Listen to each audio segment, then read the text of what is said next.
From the day you arrived in Highgarden, I've thought of you more as a friend than as my handmaiden. A dear friend, in fact. Thank you, my lady. And you know how I feel about what's happened to your family. I feel your pain as if it were my own.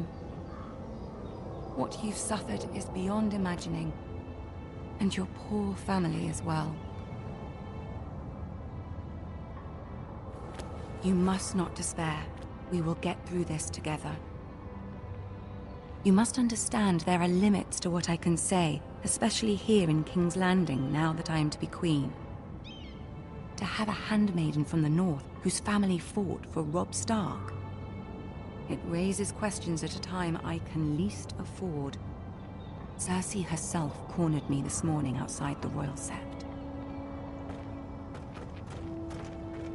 She mentioned the northern girl in my service, and she painted you a traitor. She was very pleased with herself. Her face was full of mirth as she said it. I told her you are one of my most trusted handmaidens, that you can hardly be blamed for the actions of your father and brother. Nonetheless, she demands an audience. She wants an apology of some sort, for what I don't know, but she's waiting for us now, and I promised I would bring you to her. I wouldn't ask this of you if it were not important. I cannot afford any conflict with Cersei with the wedding so near. Find a way to appease her. Humor her. Tell her what she wants to hear. See if the Queen Regent is ready to receive us.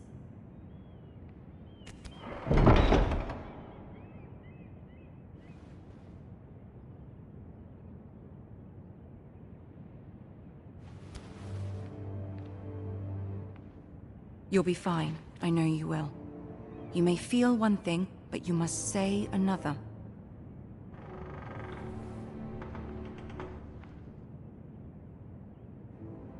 Good luck.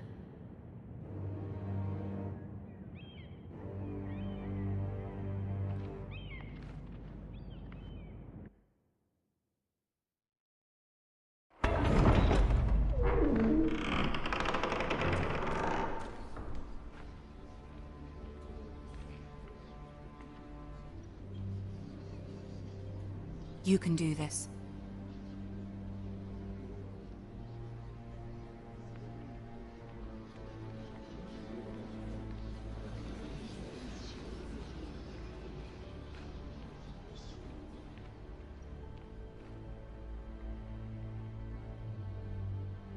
Ah, Lady Marjorie.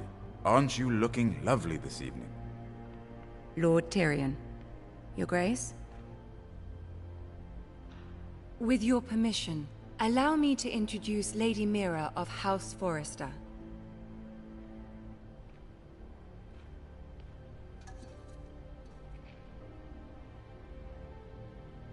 Well? The poor girl looks terrified. House Forrester is a northern house loyal to the king. Are they? I beg your pardon, Your Grace. I wasn't talking to you. I want to hear from the girl. Is your family loyal to the king? Perhaps you should ask the new Lord Forrester. He's not here, is he? She is. The girl can speak for her house. She's loyal. I wanted to hear from the girl, not you. I won't stand for impertinence from a girl of the North. If you would give her the chance to explain... Perhaps she can explain why the Forresters have been loyal bannermen to House Stark for centuries. A house of traitors.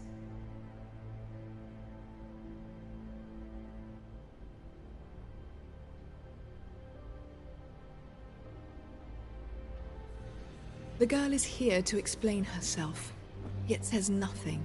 My apologies, Your Grace. I'm sure it's just a momentary lapse. Is your house willing to swear fealty to your new liege lord, Roose Bolton?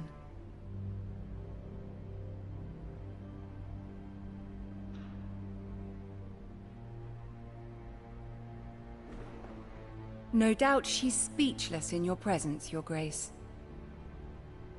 Old allegiances are not easily abandoned. But now that the war is over, we must look to rebuild and forge new alliances. There are ships and shields to be built, and Joffrey will need a steady supply of ironwood for his armies. I'm told there are others who would happily serve that purpose, but I trust we can rely on House Forrester. Forster Ironwood does seem rather unique.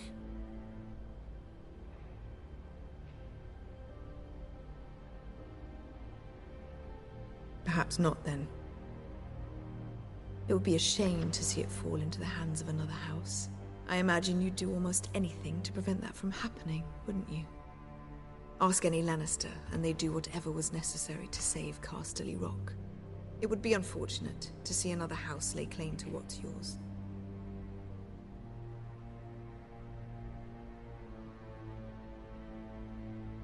Or nothing, perhaps. It's hard to tell either way. What would you have the girl do, Cersei? It's not as if she fought beside the Starks, wielding a battle axe for the Northern Army. It raises an interesting question, I suppose. Can we truly blame those who end up on the wrong side of the war? Our dear Marjorie here was betrothed to Renly Baratheon on the false assumption that he would one day rule the Seven Kingdoms. Can we fault her for her mistake? Should she be held accountable?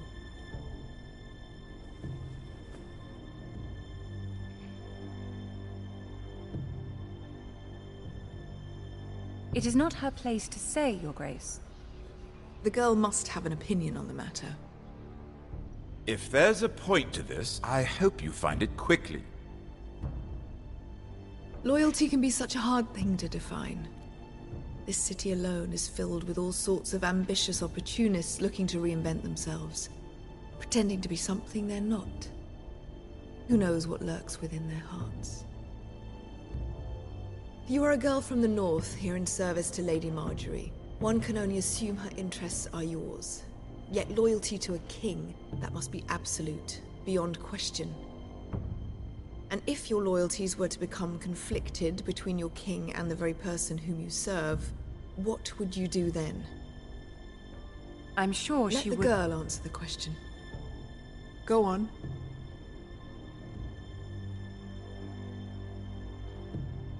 Evading the question won't help her cause.